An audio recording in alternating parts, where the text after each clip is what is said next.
Direto para o nosso quadro Falando em Saúde, o doutor William Ig é o nosso convidado. Ele é especialista em endoscopia. Vamos ao nosso quadro a partir de agora.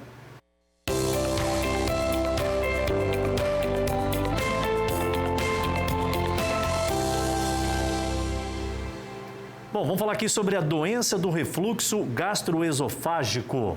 Refluxo, acho que somente isso, né, que a gente conhece, mais popular. Doutor, seja bem-vindo, muito boa tarde. Refluxo gastroesofágico é simplesmente refluxo, né, doutor? Ou tem diferenciação? Boa tarde, amigo da Band. De uma forma geral, sim.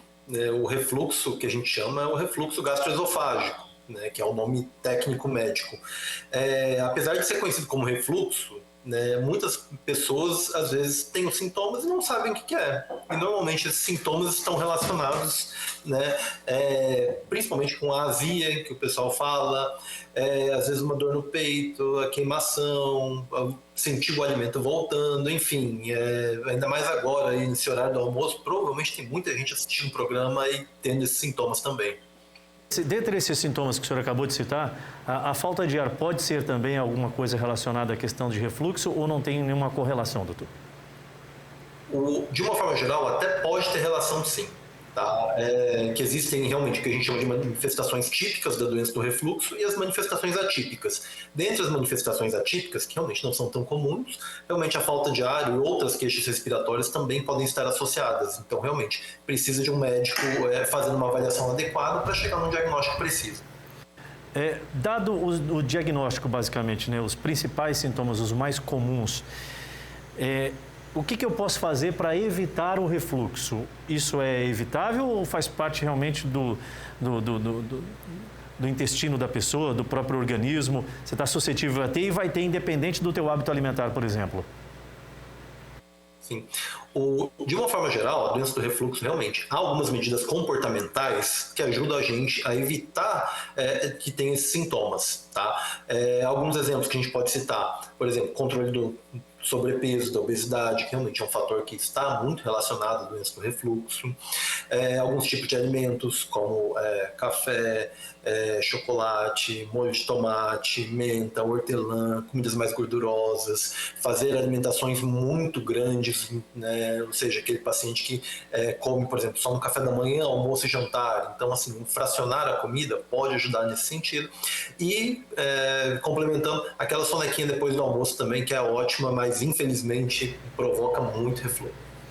Doutor, quando a gente fica muito tempo sem se alimentar, pelo menos a gente tem a impressão de que isso ocasiona uma azia, uma queimação, ou não tem nada a ver uma coisa com a outra?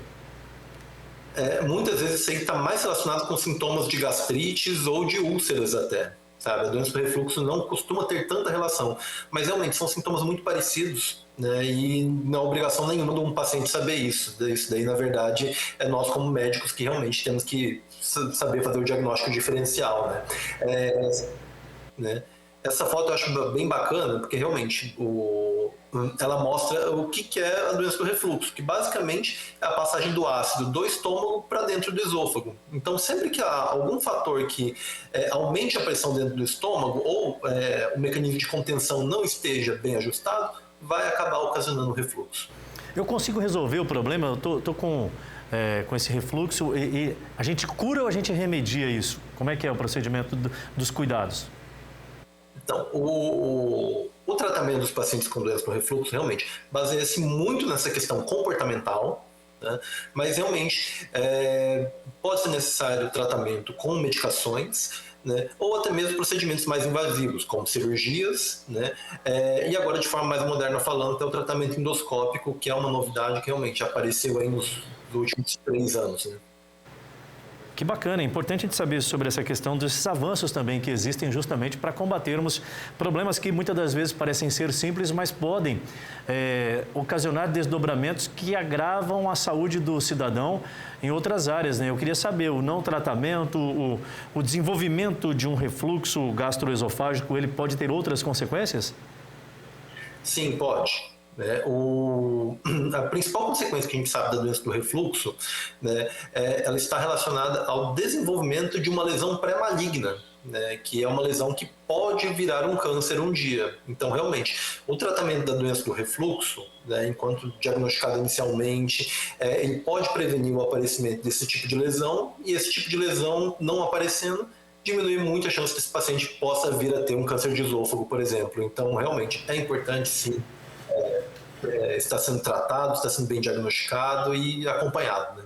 Doutor, só para encerrar, e aí eu queria entender um pouco mais, se a pessoa tem alguns desses sintomas que o senhor acabou de dizer para nós aqui, entre os mais comuns, a azia e tudo mais, com qual frequência isso indica que você está com um problema talvez já crônico? Porque eu tendo simplesmente esse sintoma, eu já tenho ou há uma frequência relativamente normal que o indivíduo acaba tendo e que não necessariamente se torna algo tão agressivo? Bom, inicialmente, como é uma doença benigna, né, a gente vai muito na questão da qualidade de vida do paciente. Se não está afetando a qualidade de vida do paciente, a gente consegue fazer um tratamento mais de acompanhamento mesmo, mas realmente, a partir do momento que afeta a qualidade de vida do paciente, ele tem que ser melhor avaliado e aí sim determinar a melhor forma de se abordar isso. Agora, o ideal mesmo é procurar um profissional especialista principalmente na área do senhor, que é endoscopista, né? Quero agradecer pela participação conosco aqui, cumprimentar também a toda a diretoria do Complexo Hospitalar Central, que são parceiros nossos. Grande abraço e uma boa quarta-feira para o senhor. Bom, muito obrigado pela oportunidade e até mais, né? Até mais. Está aí o Dr. William Ig, médico endoscopista, falando conosco sobre a doença do refluxo gastroesofágico.